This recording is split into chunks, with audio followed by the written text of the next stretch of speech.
कइले नी जबिया हो तू हवा जादो जी हम हई साह हो ए जी बड़ा डर लागता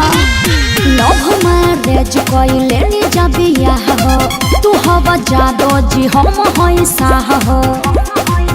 तहरा बाबूजी से बात कइल चाहिए हो ए जी तनी अपना बाबूजी से बात करी ना रुका लगावता हाँ लगाई ना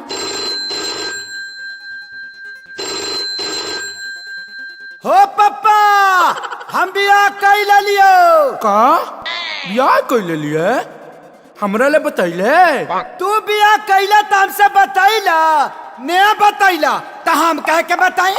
अरे बोकावा तो कुछ दहेजो मिल है रे दहेज नहीं जे घंटा लिहा आ ससुरा ए डैडी डरली नवत कनी मारे जदू दिन पागिले हो जूता से पिटाई बे मुहा पावन मिली तगे जसा फसा पागिले हो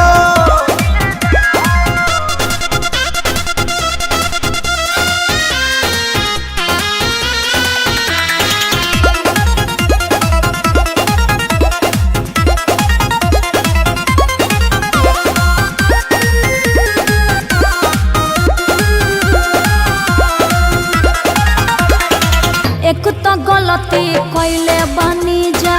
हमनी के बरियार हो ऐसन शादी से सुनले बानी टूटेला घर परिवार हो पिताजी एको थप्पड़ न मारी है घरे चल प्यार बड़ी करी है ओहि जा होत का पता कर सही ले हो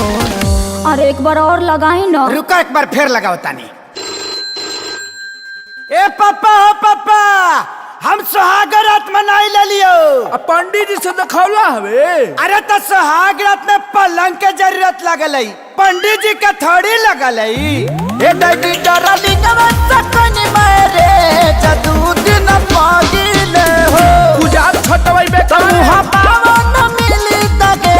जसा फसा पागिले हो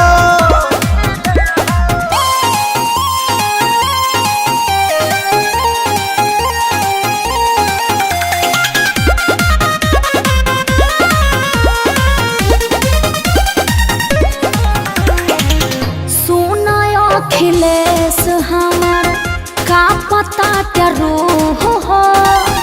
वही जा जाए से पहले देख छोटका के मुँह हो सुन सुन खेसारी के रानी कुछ कोई न कहतानी यह सोची सोची टेंशन में डरे हो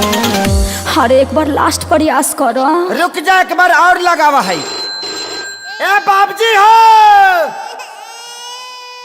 अरे लइको हो गइल का रे हाँ हो गई अरे अभी तो 2 दिन पहले कहता के बियाह कोई हां अरे जियो के ऑफर में डाउनलोड कर ले लाई बाबजी ए डैडी डरली नवत कनी मारे